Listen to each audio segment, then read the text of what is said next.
주님께서 여러분과 함께 루카가 전한 거룩한 복음입니다. 주님 영광 받으소서.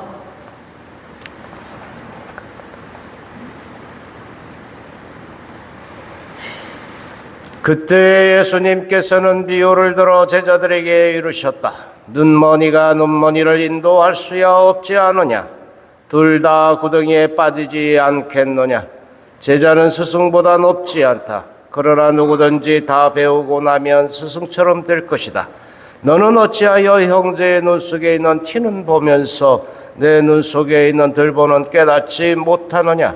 내 눈 속에 있는 들보는 보지 못하면서 어떻게 형제에게 아우야 가만 내 눈 속에 있는 티를 빼내 주겠다 하고 말할 수 있느냐? 위선자야, 먼저 내 눈에서 들보를 빼내어라. 그래야 내가 형제의 눈에 있는 티를 뚜렷이 보고 빼낼 수 있을 것이다. 주님의 말씀입니다. 그리스도님 찬양합니다. 누구든지 어떤 문제가 딱 닥치면 두 가지의 이제 질문을 하게 돼 있죠. 왜, why, 그다음에 어떻게, how죠.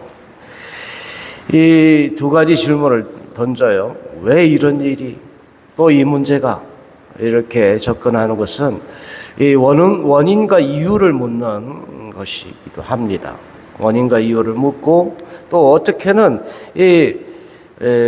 그에 대한 이제 구체적인 해결 방법에 대해서 이제 어떻게 하면 좋겠냐, 어떻게 이 문제를 풀면 되겠냐, 좀 더 현실적인 부분들이라고 볼 수 있고, 이 원리와 이유를 묻는 여기에는 그래서 좀 더 나아가 보면 이런 얘기를 합니다. 신앙과 과학은 부딪힐 수밖에 없다, 이렇게 볼 수 있죠. 그래서 과학자들이 실제로 신앙생활을 안 하냐, 신앙이 없냐, 그러면서 또 과학이 신앙을 뭉개버리는 거냐라고 이렇게 물으면 또 그건 또 아니에요. 실제로 많은 과학자들이 신앙생활을 합니다. 왜? 과학으로 도저히 풀 수 없는 그런 부분들이 분명히 더 많거든. 과학을 연구하면 연구할수록 오히려 그 신비로움에 매료되기 때문에, 그래서 과학자들이 신앙생활을 한다. 실제로 한 80% 이상이, 과학자들이 80% 이상이 신앙생활을 한다고 해요.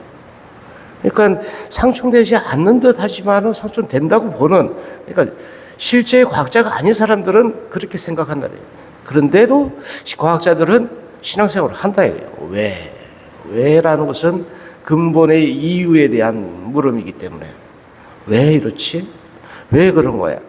사람에 대한 존재의 이유도 그렇죠. 사람에 대한 것을 연구하다 보면 가장 작은 DNA에 대한 이제 게놈이라고 해요. 게놈 프로젝트, 이제 사람이 가지고 있는 그 근본 소장, 이것을 파고 들어가 보니까 이게 신비로운 거예요.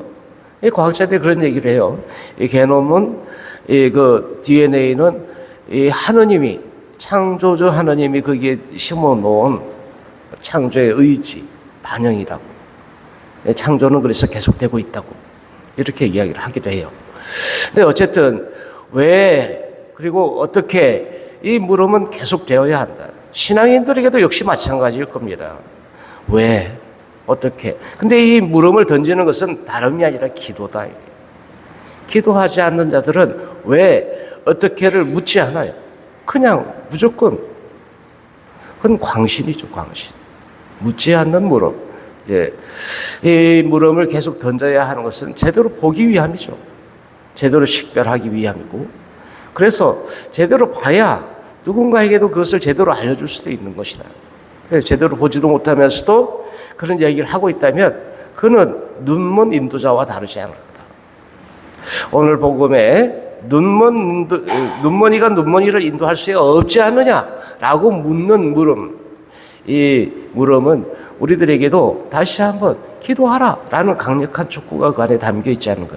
그래서 우리는 기도하면서 이런 물음을 해요. 왜 그렇습니까? 주님의 뜻이 무엇입니까? 라고 찾는 그 물음 안에는 왜 그렇습니까? 또 어떻게 하면 좋겠습니까? 라는 물음이 계속되어야 한다. 기도는 그래서 우리의 삶의 길을 밝혀주는 빛과 같다. 기도해야 합니다.